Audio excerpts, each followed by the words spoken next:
कान पे हो तो अपनी जान लुटाता था।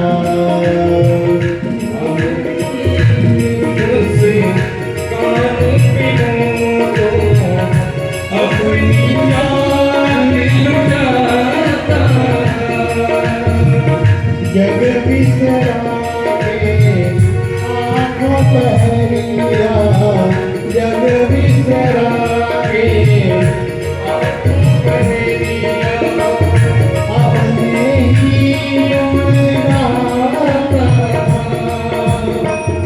आ गई कोई सौत, आ गई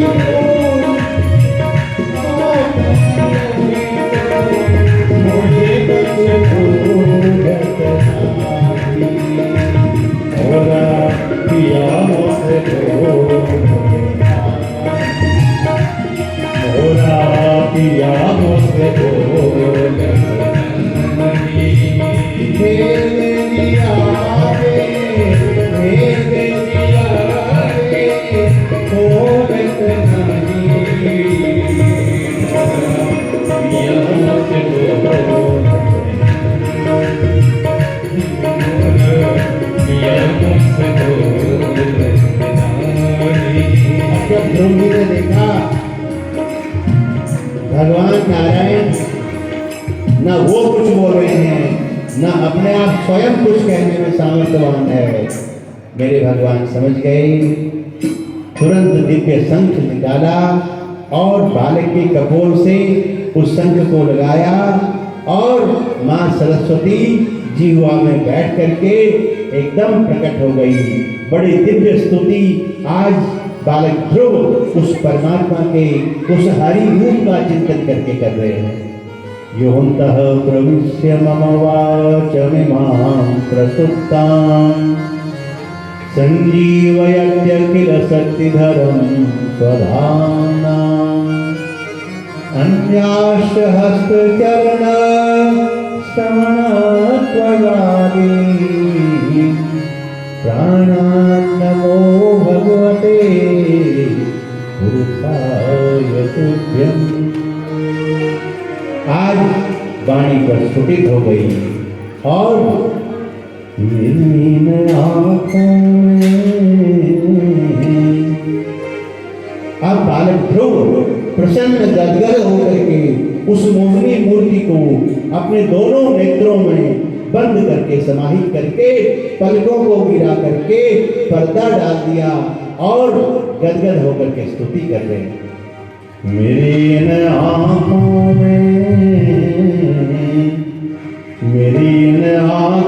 में वही दिलदार है,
दिखाई धनुष बाण से, झांकी दिखाई धनुष बाण से, मुरली बजाई मधुर तान से, मुरली बजाई मधुर तान से, मुरली बजाई मधुर तान से, मुरली बजाई मधुर तान से।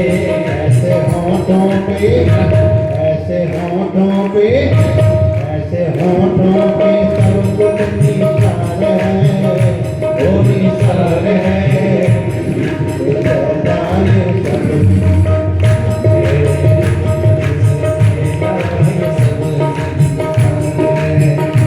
बिन आँखों में कभी दिलदार है, दिलदार है, शैतान सब संसार है, शैतान सब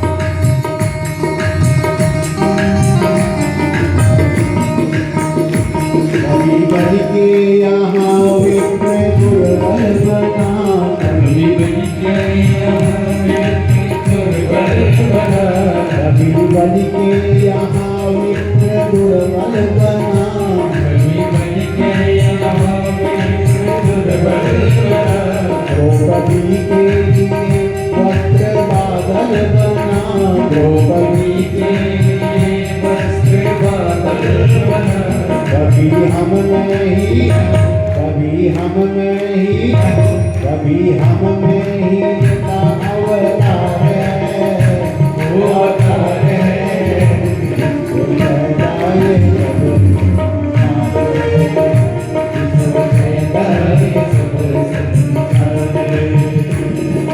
आँखों में वही दिलदार है, दिलदार है, सहजाए सब संसार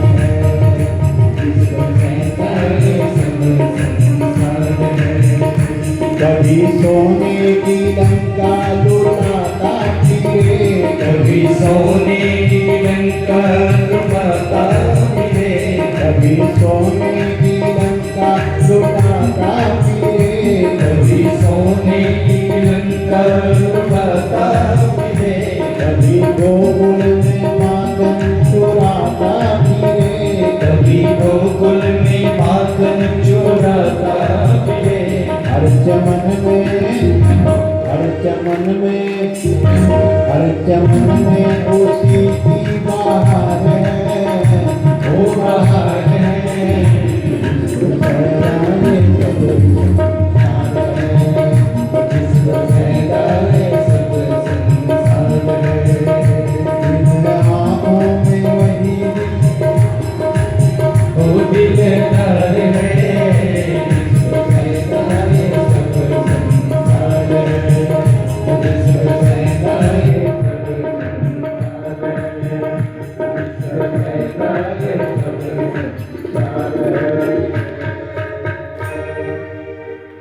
बोलिए नारायण भगवान की जय। आज बालक ध्रुव की साधना सफल हुई। बालक अपनी मां के वचनों से दुखी हुआ था। विमाता के वचनों से दुखी होने के बाद सुनीति माता उस परमपिता परमात्मा को प्राप्त करने का मार्ग बताती है। नारद जैसे गुरु मिले,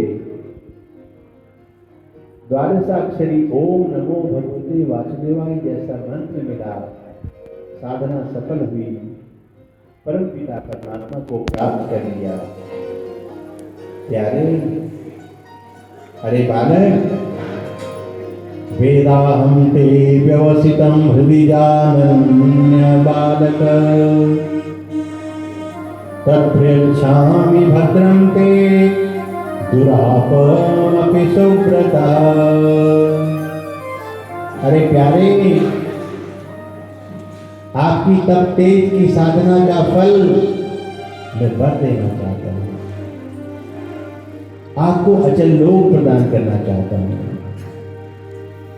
जो लोग आज तक किसी जीव ने प्राप्त नहीं किया, किसी साधक ने प्राप्त नहीं किया, ऐसा ध्रुव सगलानी जपयो हरि नाम, ध्रुव सगलानी जपयो हरि नाम, पायहु अचल अनुपम धाम, पायहु अचल अनुपम धाम। ध्रुव सगलानी जपयो हरि नाम, क्या हुआ? पायहु अचल अनुपम धाम। मेरे परमात्मा ने ऐसे अचल लोक को, ध्रुव को प्रदान किया। प्यारे, कई हजारों वर्षों तक निश्चिंत निर्भीक ऐसा लोक जहाँ पर कोई आपको किसी प्रकार से तीनों कालों में सताएगा नहीं, दुख नहीं होगा, अर्थात स्वर्ग से भी बढ़कर। और परमपिता परमात्मा, हे प्रभु, मुझे तो आपके दर्शन करने थे, परमपिता को प्राप्त करना था, अपनी माता के वचनों के अनुसरण करते हुए मुझे विमाता से जो मुझे दुख कष्ट हुआ उसके कारण और नारद जी के मंत्र के कारण यह सफल हुआ। बारंबार परमपिता परमात्मा को धन्य करते हुए, धन्यवाद देते हुए, श्री चरणों में नतमस्तक होते हुए, अपनी तपस्या को प्रणाम करते हुए बालक वापस चल पड़ा। आज गदगद है। कोई साधना अगर सफल हो जाती है, सफलता के बाद जब जीव लौटता है तो उसकी प्रसन्नता अभिन्न होती है, अलग ही होती है, अद्वितीय होती है। चला अपनी राजधानी के पास आया। राजा उत्तानपाद की नगरी में सबको जब समाचार मिला कि आज बालक अचल अनुपम लोक को प्राप्त करके परमपिता परमात्मा का दीदार करके लौट रहे हैं, सारे नगरवासी स्वागत के लिए, सत्कार के लिए द्वार पर आए। और माँ पार बार मुख चुंबती माता, नयन नेह जल पुलकित गाता। माँ सुनीति अपने पुत्र को हृदय से अपने अंक में बैठा करके बार बार मुख चुंबती माता, नयन नेह जल पुलकित गाता। राजा उत्तानपाद ने अंक में भरा, माथा सूंघा, अपने बालक को प्यार दिया। विमाता ने श्री चरणों में नतमस्तक होकर के अपने मन से जो एक अपराध हुआ था उसके प्रति प्रायश्चित किया और खुशी खुशी नगर को आए। कहते हैं ध्रुव ने इस प्रकार से कई हजार वर्षों तक अपना राज्य काज संभाला और उसके बाद कई वर्षों तक राज्य का भार उठाने के बाद सशरीर ध्रुव पद को प्राप्त किया, जो कि आज तक किसी ने नहीं प्राप्त किया। अर्थात शरीर के साथ उस देवलोक में जाना किसी जीव के लिए संभव नहीं था। आज बालक ध्रुव ने ये संभव करके दिखा दिया। बोलिए ध्रुव भगवान की जय, नारायण भगवान की जय। इन्हीं के वंश में अनेक बुद्धिमान तपस्वी सदाचारी राजा हुए। राजा वेल की नास्तिक वृत्ति बढ़ गई, उससे उनका शरीर मथन हुआ, महाराज पुत्र प्रकट हुए। राजा पुरंजन अपने सदुपदेशों से समाज को धन्य किया। ऋषभदेव भगवान साक्षात हरि के अवतार और उसी वंश परंपरा में भरत जी हुए महान तपस्वी। तप में माया किस प्रकार से प्रवेश कर जाती है। श्रीमद् भागवत में भगवान नारायण का जो अवतार बताया गया है, 8वां अवतार ऋषभदेव का, मेरु देवी के गर्भ से भगवान ऋषभदेव प्रकट हुए। कहते हैं इनका विवाह इंद्रपुत्री जयंती से हुआ। इनके 100 पुत्र हुए और भरत जी सबसे बड़े धीर गंभीर राजाओं के लक्षणों से युक्त समय उपरांत भरत जी को सुयोग्य जान करके इनके पिताश्री ने सारा राजकाज इनको सौंप दिया। भरत जी ने अनेक वर्षों तक राज्य किया और उसके बाद वंश परंपरागत संपत्ति को अपने पुत्रों में बांट करके स्वयं पुलह क्षेत्र में हरिहर क्षेत्र भगवान नारायण के चक्र नदी गंडकी के समीप निवास करने लगे। भगवान सूर्य की आराधना, त्रिकाल संध्या, भगवान के भजन में लीन हो गए। एकदा तु महानद्यां तथाभिषेक नैयामिको ब्रह्माक्षरमविगणानो मूर्तत्रयमुदकान्त उपविवेश। भगवान की आराधना करते हुए त्रिकाल संध्या कर रहे हैं। संध्या वंदन के बाद सूर्य को प्रातः काल के समय अर्घ्य देने के लिए नदी के किनारे, चक्र नदी गंडकी के किनारे उपस्थित हुए और जैसे ही भगवान सूर्य को अर्घ्य दे करके संपन्न हुआ, सामने उनकी दृष्टिपात हुई। नदी की तेज धारा में एक भयंकर सिंह गर्जना के द्वारा एक हिरणी ने जोर से छलांग लगा दी। डर के बाद हिरणी गर्भवती थी। शेर की गर्जना की गुंजार से उसका गर्भपात हो गया और वो गर्भ शिशु अपने स्वरूप को नदी की धारा में बहते हुए, ये दृश्य जब राजर्षि भरत ने देखा, अपनी संध्या वंदन के बाद उनका हृदय करुणा से, दया से द्रवीभूत हो गया और झट से दौड़ करके उन्होंने उस बहते हुए शावक को, हिरणी के शावक को अपनी गोद में उठा लिया। उसमें प्राण थे, वो जीवित था, अपनी कुटिया में ले गए, उसका पालन पोषण किया। कुछ दिनों के उपरांत वो स्वस्थ हो गया। हिरणी अपने झुंड में सम्मिलित हो गई और इस प्रकार से कहते हैं धीरे धीरे उसका पालन पोषण करते हुए उसमें ममत्व जाग गया। ममत्व जागने के कारण आज राजर्षि भरत हिरणी के बच्चे को पालन पोषण करते हुए इतना ममत्व जाग गया कि त्रिकाल संध्या भी छूट गई। संध्या वंदन करने लगते, हिरण का बच्चा कभी माला पकड़ता, कभी माला के ऊपर पांव रखता, कभी सिर के ऊपर बैठ जाता, कभी कंधे के ऊपर बैठ जाता। परंतु राजर्षि भरत इस मोह माया के कारण इतना ममत्व उसमें बढ़ गया। समय बीतता गया, आखिर एक दिन वो समय आ गया जिसका टलना असंभव है।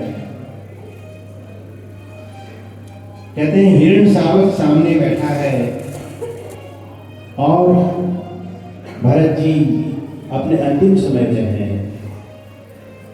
हिरण शावक के सामने अपना दृष्टिपात हो रहा है, उसमें ममत्व जाग रहा है। अंत समय आ गया, उनकी जीवन लीला समाप्त हो गई। अंत समय में मन में धारणा, ममत्व, माया, हिरण के बच्चे के प्रति अगला जन्म हिरण का। गीता में भगवान कहते हैं अंतकाले च मामेवा स्मरण मुक्त्वा कलेवरम यह प्रयाति समद्भावम याति नास्त्यत्र संशयः। अरे अंत समय में जिसका हम चिंतन करेंगे, जिसका हम ध्यान करेंगे, वही हमारा अंतिम परिणति जन्म में सफल होगा, वही हमारा परिणति होगा। अब भगवान की साधना भक्ति के द्वारा ममता जाग गई, उसी बीच में हिरण के बच्चे से ममत्व हो गया, अगला जन्म हिरण का हुआ। अब तो उनको डर लग रहा था माया से, यहाँ तक कि वृक्षों की हरी डालियों को, हरी पत्तियों को खाना भी उन्होंने छोड़ दिया। जो पत्ते झड़ते थे वृक्ष से, उन्हीं पत्तों को खा करके अपने जीवन चलाते कहते हैं। और इनका अब एक दिन सर्दी के समय इन्होंने सोचा अब ये बहुत हो गया, हिरण का शरीर तो था, आधा गंडकी नदी में डुबा दिया, आधा ऊपर रखा। माघ का महीना, ठंड के कारण हिरण का शरीर छूट गया। अब इनका जन्म अंगिरस गोत्रीय ब्राह्मण के घर में हुआ। 2 पत्नियां थी। कहते हैं दोनों, दूसरी पत्नी के एक बेटा बेटी, उसमें से एक राजर्षि भरत था और दूसरी मां के जो दूसरे भाई थे, पिता ने प्रयास किया सभी बच्चों को पढ़ाने लिखाने का, अच्छी शिक्षा देने का ब्राह्मण कुल खानदान के अनुसार, परंतु सफल नहीं हुए। जड़ भरत जी नाम रख दिया जड़। जड़ मतलब मूर्ख। त्रिपदा गायत्री तक इनको याद नहीं करा पाए। जड़ भरत जी इसलिए इस माया में नहीं फंसना चाहते थे, वो पिछले जन्मों की श्रुति उनको बनी हुई थी। उनको ये था कि अगर मैं अपने आप को वास्तविक रूप में रखूंगा तो ये माया मुझे फिर घेर लेगी, इसलिए अपने स्वरूप को, वास्तविकता को छिपा करके जड़ बन गए, मूर्ख बन गए। नाम जड़ भरत पड़ गया। सारे भाई उनसे काम कराते, समय बीता, पिता का देहावसान हुआ। भाइयों के बीच में अब जो कुछ खाने को बचता वो दे देते, परंतु जड़ भरत जी का शरीर इतना बढ़िया था, इतना अच्छा शरीर था, जो कुछ दे दिया सब खा लिया। भोजन अगर हम प्रसन्नता पूर्वक सब खा लेते हैं। देखो पुराने समय में सील होता था, बाहर आंगन में सील होता, और बाहरी आंगन में जहाँ हम बर्तन साफ करते हैं वहीं आसपास में लहसुन के, धनिये के पत्ते लगे होते। रोटी माँ बनाती थी, बस हो गया काम। फटाफट जाकर के वही धनिये के और लहसुन के पत्ते या जो भी हैं हरियाली, वो सिल में नमक डाल के पीसी और रोटी माँ से चूल्हे से ली और वो लगा के खा ली। अगर कुछ धेनु है घर में तो उसके धेनु का रस ले लिया, लस्सी दही जो भी नहीं है धेनु, तो केवल वही इतना बढ़िया आनंद लगता था अमृतम। और उसी से इतने हृष्ट पुष्ट होते थे। आज सबके टोटे नकली हैं। हाँ, आज हम इतना बढ़िया, वो धनिया कहाँ गया, वो नमक कहाँ गया। आज तो जो है बहुत बढ़िया बढ़िया चीज बनाए चाहे नहीं बनाए तो ऑनलाइन भी मंगा लेते हैं, लेकिन फिर भी हमारा शरीर स्वस्थ नहीं। उस समय ये केवल ये नहीं है कि आजकल जो है ये छिड़काव ज्यादा हो रहा है, आजकल हमारे मन भी दूषित हो गए हैं। हमारा मन उस नमक को स्वीकार ही नहीं कर पाता। अगर आज हम किसी बच्चे को वो नमक रख के रोटी दे देंगे तो वो बच्चा जो है उसको खाएगा नहीं, खुश होकर के थोड़ी देर एक गोली खा के चुपचाप बाईपास ला करके साइड कर देगा और भूखा चला जाएगा। आजकल हमारी मनोवृत्ति भी उतनी शुद्ध नहीं रही। तो जड़ भरत जी की मनोवृत्ति जो दिया सो खा लिया, यहाँ तक कि जो नीचे लगे हुए चावल के उच्चन थे वो उनको दे देते थे। और काम क्या रहते थे? खेतों की रखवाली का। एक दिन खेत में बैठे हुए रखवाली हो रही है तो एक डाकुओं का सरदार, उसकी मन में एक संकल्प किया हुआ था। उसके घर में संतान नहीं थी कि मेरी अगर संतान हो जाएगी तो मैं नर बलि दे करके मां भद्रकाली को अपनी प्रणाम करूंगा और भंडारा करूंगा, अपनी सुखना उतारूंगा। एक तरह से अपने मन की जो माता के श्री चरणों में प्रतिज्ञा की थी, संकल्प किया था, उसको पूर्ण करूंगा। तो आज वो जा रहा था, जिस आदमी को नरबलि के लिए ले जा रहे थे वो किसी कारण से रास्ते से उससे बंधन से मुक्त होकर के भाग गया। अब राजा के सेवक उसके डाकू सरदार के सेवक देखे कि कहाँ गया, कहीं आता पता नहीं। सामने खेतों में बैठे हुए जड़ भरत जी दिखे, पूछा आप हमारे साथ चलोगे? कोई उत्तर नहीं। खड़े हो गए, साथ में हाथ में रस्सी बांध ली और पकड़ करके साथ में बीच में करके, कोई विरोध नहीं किसी प्रकार का। ये तो बहुत बढ़िया आदमी है, हृष्ट पुष्ट ताजा, पहले बार तो कमजोर था, ये तो माता के लिए नरबलि देने के लिए और भी तगड़ा मौका मिल गया, बढ़िया। ले गए माता भद्रकाली के मंदिर के पास जाकर के, और वहां पर जैसे ही पंचोपचार पूजा की, स्नान ध्यान वंदन इत्यादि करके वस्त्र अलंकार और पंच मिठाई का भोग लगाया जड़ भरत तो खूब खाते बढ़िया। और खाने के बाद मां भद्रकाली के मंदिर में पुजारियों ने पूजा अर्चना आरंभ की। और पूजा अर्चना आरंभ करने के बाद जयंती मंगला काली भद्रकाली कपालिनी दुर्गा क्षमा शिवा धात्री स्वाहा स्वधा नमोस्तुते।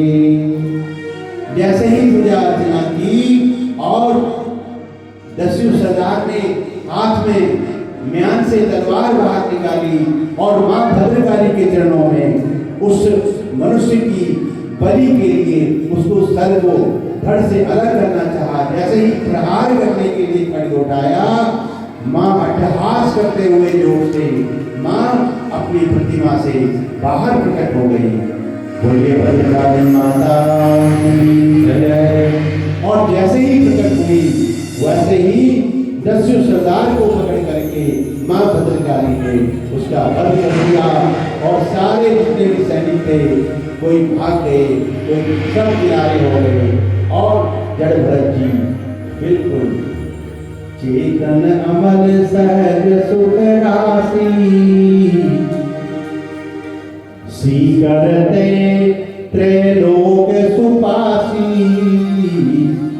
चेतन अमल सहज सुख की राशि परमात्मा के गुणों से युक्त होकर के मां भद्रकाली के श्री चरणों में प्रणाम करते हैं। हे मां भद्रकाली, बड़े भाव से आइए मां भद्रकाली को हम भी प्रणाम करें। बोलिए भद्रकाली माता की जय।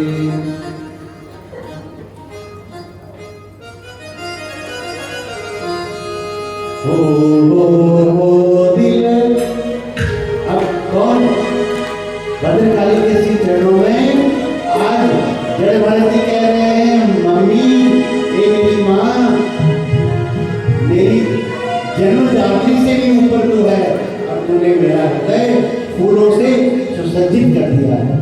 ओ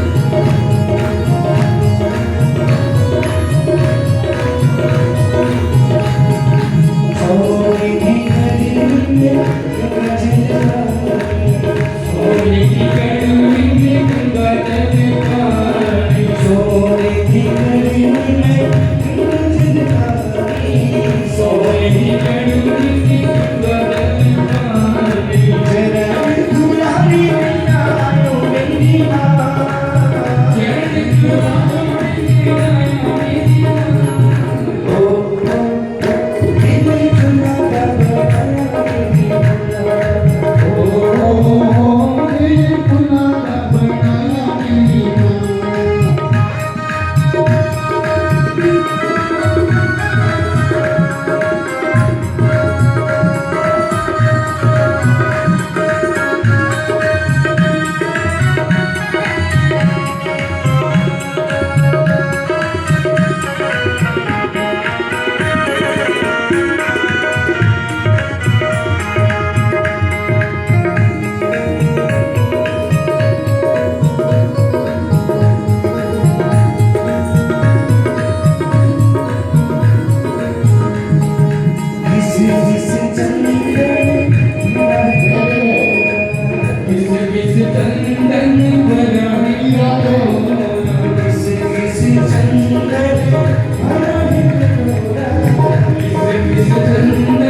चुने चुने कलिया में हार बना, चुने चुने कलिया में हार बना, चुने चुने कलिया में हार बना, चुने चुने कलिया में हार बना, हार पिनानी बिना आयो मेरी माँ, हार पिनानी बिना आयो मेरी माँ, ओ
समय की पाबंदी।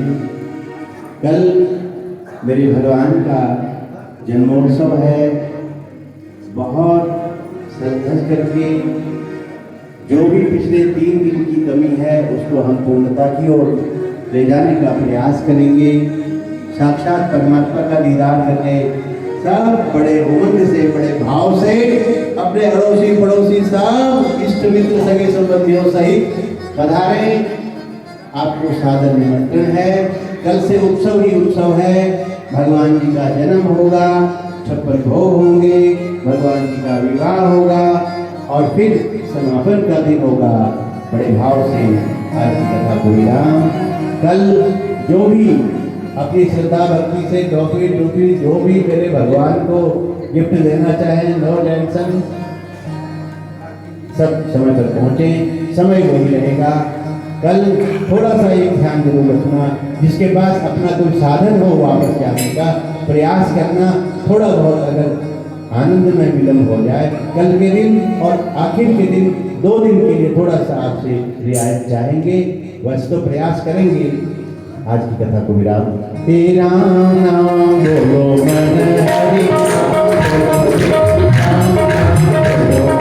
हरि नाम बोलो रे कृष्ण नाम बोलो, कृष्ण नाम बोलो रे राधा नाम बोलो रे, और नाम बोलो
भागवत महापुराण की जय। ओम पवित्रो वा सर्वावस्थानदोमिव या समय पुंडरीकाक्षं समारभ्यसुति। ओम पुंडरीकाक्षनादो पुंडरीकाक्षनादो सर्वं पुनादो। ओम हरि ओम केशवाय नमः, माधवाय नमः, नारायणाय नमः, अस्तु प्रक्षालनं महा। कृष्णाय वासुदेवाय हरे परमात्मने प्रणताकलेशनाशाय गोविन्दाय नमो नमः। ॐ जयति मङ्गलकाले भद्रकाली कपालिनी दुर्गा क्षमा शिवा धात्री स्वाहा स्वधा नमस्ते। ॐ चन्द्रमासो जातचक्षुः सूर्यो अजायत श्रोत्राद्वा विष्णुप्राणस्य प्रसादमुनिरजायतः।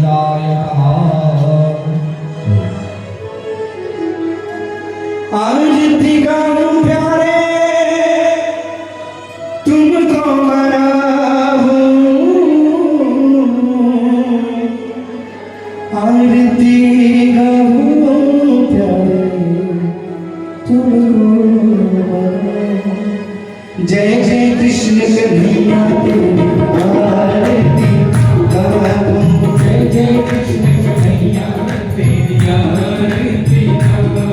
ओ जय जय कृष्ण कन्हैया तेरी आरती गाऊं, जय जय कृष्ण कन्हैया तेरी आरती गाऊं। ओ बांके बिहारी नाथ तेरी आरती गाऊं, बांके बिहारी नाथ तेरी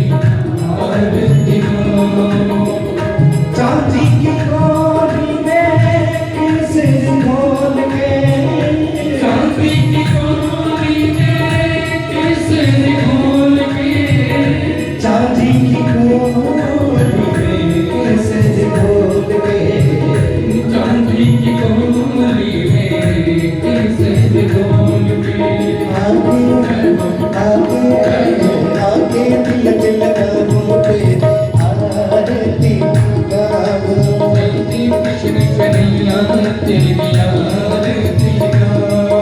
ओ बाकी बिहारी लाल तेरी आरती गाऊं। बांके बिहारी लाल तेरी आरती गाऊं। चांदी की थाली में गंगा जल पानी। चांदी की थाली में गंगा जल पानी। चांदी की थाली में गंगा जल पानी। चांदी की थाली में गंगा जल पानी। अरे आगे आगे आगे चल गुलाबों तेरी आरती गाऊं। आगे चरण गुलामों तेरी आरती गाऊं। ओ बाकी बिहारी लाल तेरी आरती गाऊं। बांके बिहारी लाल तेरी आरती गाऊं। घर पे तुम्हारा गाना तुमको पुकारे। भक्ति तुम्हारा गाना तुमको पुकारे। घर पे तुम्हारा गाना तुमको पुकारे। भक्ति तुम्हारा गाना तुमको पुकारे। अरे आगे आगे आगे दर्श करो तेरी आरती गाऊं। बांके बिहारी लाल तेरी आरती गाऊं। जय जय कृष्ण कन्हैया तेरी आरती गाऊं। ओ जय जय कृष्ण कन्हैया तेरी आरती गाऊं। चरण कमल की भक्ति दीजय। चरणी कमल की भक्ति दीजिए। सेवक जान के शरण में लीजिए।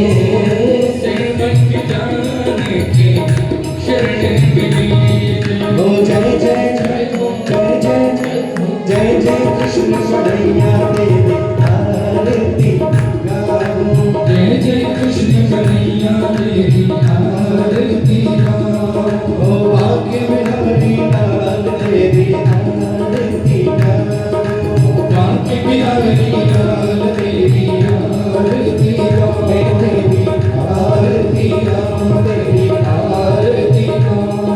ओ कर्पूरी गौर करुणावतार संसार सारम तुझ कंठधार सदा वसंतम विद्यानि तेरे भवानी सहितं नमामि। ओ त्वमेव माता च पिता त्वमेव तन्तु च सखा त्वमेव वेद्या द्रविणं त्वमेव सर्वं मम देव देवा त्वमेव सर्वं मम देव देवा। ॐ नरार्तिज्ञान्तयास्मिं जलं स्मरामि। शङ्करोदये सर्वं स्तोयं ब्राह्मणोदेशोरे अङ्गलगनवनस्य नाम ब्रह्महत्या विभोहरे सर्वं पापं सर्वं कष्टं दुःखं विभोहरे। जले शीतभिः वर्णैः पुष्पैः देवाय नमः स्वाहाय नमः। जले देवास्ताय धर्ममण्डलं संज्ञा देवनागं